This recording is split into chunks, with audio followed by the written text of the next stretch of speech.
Yo, what's good? It's your man MikeO from Let's Talk About It. So let's talk about it. So Jake Paul fought Andre August, and like I'm sure all of us knew, he was gonna wipe the floor with the kid, and he did. Now, the biggest narrative, and I even said it myself, was gonna be that he finally is fighting a real boxer. But we gotta ask, is Andre August a real boxer? Now, when you look at him on paper, you see 10-1-1, um, couple knockouts there. Sounds like a credible boxer. But is he just some dude that boxes? I mean, I heard Golden Glove, so I'm not saying he a slouch boxer, but is he just some dude that boxes? So let's break it down a bit. Now I got to bring out my notebook for this because I don't know any of these fighters that he faced, but I'm gonna run down a list of the fighters that he fought, and let's break down their records.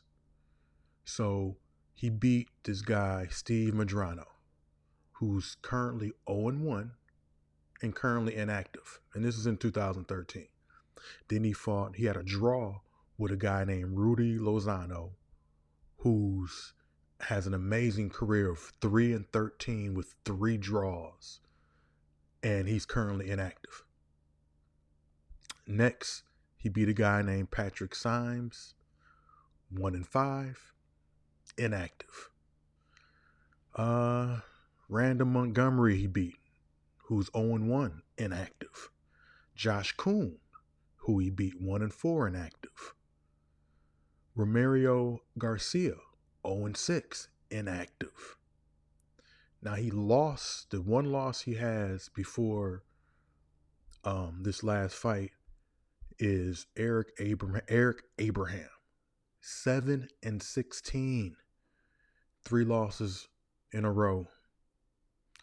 And before that, 10 losses in a row. He beat a guy, Jeremy Parks, who's 6-29 with three draws. And he's not fighting right now.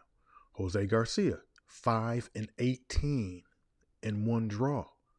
Just lost he lost five of his last 16 fights. Christian Sorzano, 7-14, inactive. Santario Martin, 4-7, inactive. Best fighter he fought was his last fight. Was a Brandon Martin, who was 7-1. And also, I want to keep in mind that he hasn't fought in 4 years before 2023 and 2019. So, I mean, this is going to be an easy fight for Jake Paul. This dude just fights. He hasn't fought any credible fighters. And the guy who was 7-1, his resume is just like August's, with just a bunch of guys who are out there fighting. So he's fighting somebody who's pretty much an amateur fighter who really can't fight. I can't even rank him as a C-D level fighter. I mean, he's fighting bums, and he's lost to bums. So that pretty much calls him a bum. I mean, we just got to call it like we see it. You know, I'm sure he's a good guy, but he's just boxing probably isn't his thing. You know, and he's been skating by fighting a certain level of fighters. And it's pretty much what Paul is doing right now. You know, he's fighting just people who aren't even fighters, MMA fighters, boxers who are weak competition. You know, I already said, you know, once he stepped up and fought a real boxer, he lost. He got dominated. So what's even more disturbing is the post-fight interview, because he really talked that talk and made it seem like he visualized this and he, you know, manifested this to happen. Like, bruh, you fought a man who ain't fought pretty much in 4 years. He's fought a bunch of people who probably have a win percentage of 10%. You know, a lot of these guys are 0-4, never fought again. Like, this ain't nothing to be proud of. So let's take a look at this interview and talk about this. Hey. Hey. How does it all feel just a few minutes after scoring the big knockout? Man, I'm just really happy. You know, that's that delayed gratification, working hard this whole entire year, and it just all paying off. You know, just the power of manifestation, that's insane. Saying it all week, saying it in my meditations, visualizing it, and then making it come into fruition. Man, if you don't shut the hell up, you beat a man 10 years older than you. Somebody that don't even really fight like that. I mean, congrats on beating just some guy. Doing this against a pro boxer, this is something that you've wanted to do for a while. Does this one feel better? Does this one feel different than the others? I think this is the best one. Just because of the first round, calling it the whole entire week, not getting hit one time in the fight, and just setting him up for that.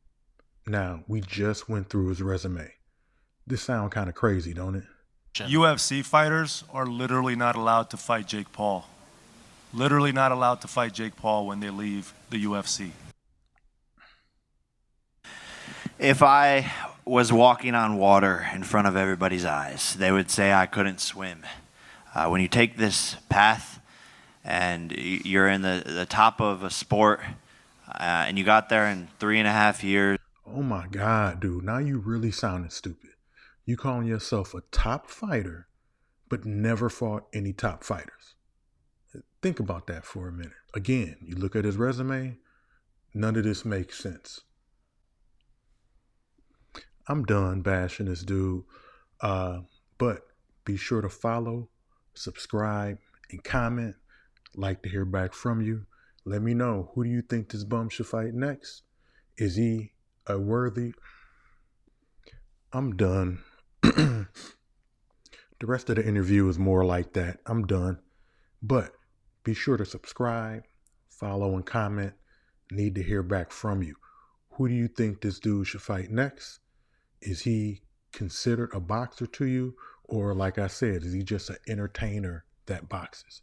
Let me know. Until next time, I'm out.